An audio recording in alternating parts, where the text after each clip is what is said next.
Assalamualaikum warahmatullahi wabarakatuh. Alhamdulillah rabbil alamin. Assalatu wassalamu ala asrafil anbiya'i wal mursalin wa ala alihi wa sahbihi ajma'in. Allahumma salli ala Sayyidina Muhammad wa ala ali Sayyidina Muhammad ya karim. Amma ba'du. Para pemirsa RBTV yang dirahmati dan dimuliakan oleh Allah Subhanahu wa taala, alhamdulillah di hari yang ke-23 Ramadan 1446 Hijriah kita kembali dipertemukan oleh Allah Subhanahu wa taala. Insyaallah kita semua dalam keadaan kesehatan wal afiah. Tidak hanya sehat, tapi insyaallah kita akan diberikan afiah. Apa itu? Semakin dekat kepada Allah dengan kesehatan yang Allah berikan kepada kita. Salawat beserta salam kita sampaikan kepada junjungan kita Nabi besar Muhammad sallallahu alaihi wasallam. Allahumma salli ala Sayyidina Muhammad wa ala ali Sayyidina Muhammad. Mudah-mudahan dengan kita memperbanyak salawat, insyaallah hidup kita semakin barokah, umur kita semakin barokah, rezeki kita insyaallah semakin bertambah, dan yang terpenting di akhir kehidupan kita, di yaumil akhir nanti kita akan mendapatkan syafaatnya Rasulullah sallallahu alaihi wasallam. Ya Nabi salam alaika, ya Rasul salam alaika, ya Habib salam alaika, salawatullah alaika.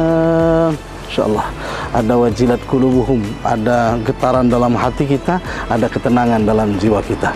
Para pemirsa RBTV yang dirahmati oleh Allah Subhanahu wa taala, pada kesempatan kali ini kita akan berbicara tentang umur yang barokah.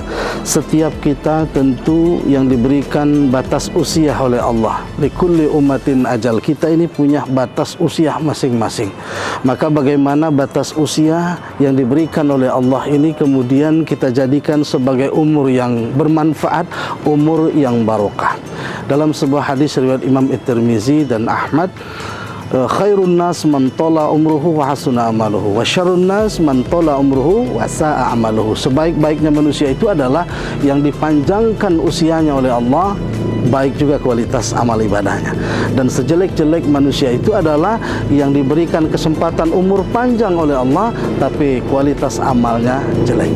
Nah, bagaimana umur yang Allah berikan ini kemudian kita manfaatkan sedemikian rupa, semaksimal mungkin untuk berbuat yang terbaik dalam kehidupan kita. Khairul umur, umur yang terbaik itu adalah barokatuhu, umur yang diberkahi oleh Allah Subhanahu wa taala, dan kemudian kita diberikan kesempatan oleh Allah untuk beramal yang terbaik dalam kehidupan kita sehingga bisa memberikan manfaat buat kehidupan orang lain.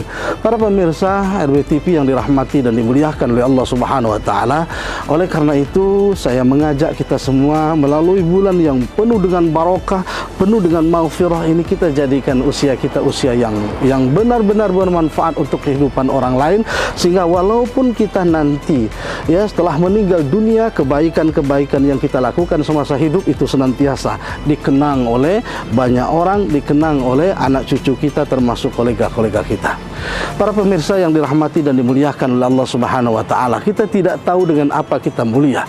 Imam Al-Ghazali contohnya, ternyata beliau mulia bukan karena kesolehannya, bukan karena kehafalan Qur'annya, atau mungkin karena banyaknya karangan kitabnya, tapi yang menjadikan Imam Al-Ghazali mulia itu Masya Allah. Kenapa? Karena beliau pernah membiarkan seekor lalat yang hinggap di tempat tintanya, kemudian mengisap tinta tersebut sampai lalat itu kenyang dan pergi dengan sendirinya. Itulah yang kemudian menjadikan wasilahnya Imam Al-Ghazali mulia di hadapan Allah.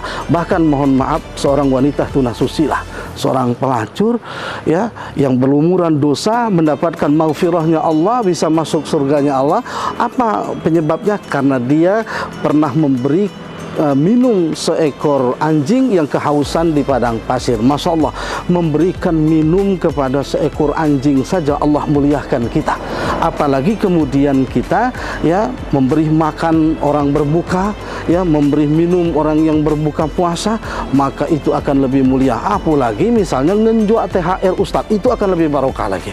Oleh karena itu para pemirsa yang dirahmati oleh Allah Subhanahu wa taala, ya jadikanlah umur kita ini umur yang bermanfaat. Ya, Buya Hamka di satu pengajiannya, ya beliau disanggah oleh satu jamaah, Pak, Buya, saya baru pulang dari Mekah. Ternyata di Mekah itu saya menemukan banyak tempat maksiat dan wanita tunasusila. Kemudian dengan bijak Buya Hamka kemudian menjawab, saya juga alhamdulillah baru pulang dari Amerika. Ya, dan ternyata di sana ya saya tidak menemukan tempat maksiat, tidak menemukan yang namanya wanita tunasusila. Kata Buya Hamka, Allah akan menuntun kita sesuai dengan apa yang ada dalam pikiran kita, apa yang ada dalam hati kita. Kalau dalam pikiran dan hati kita baik, maka Allah akan tuntun kebaikan ke situ. Seekor lalat, walaupun dia berada di tempat paling bersih sekalipun, yang ditemukan dan dicarinya adalah sampah. Tapi seekor lebah, walaupun berada di tempat paling kotor sekalipun, maka yang dicarinya adalah bunga, sehingga bisa menjadikan madu yang kemudian bisa menjadi asyifa, obat buat kita. Pilihan ada di tangan kita, apakah kita mau seperti seekor lalat atau seekor lebah, memanfaatkan kehidupannya untuk memberikan manfaat untuk orang lain, atau malah kita justru memberikan umur kita berlalu dengan sia-sia. Pilihan ada di kita. Mudah-mudahan Ramadan kali ini benar-benar menjadikan pribadi kita yang baik dan umur kita yang barokah. Demikian, mudah-mudahan bermanfaat ya yang dapat kita sampaikan, dan mohon maaf atas kekhilafan sang fakhir. Akhir kalam, wallahul muwaffiq ila aqwamit thariq. Assalamualaikum warahmatullahi wabarakatuh.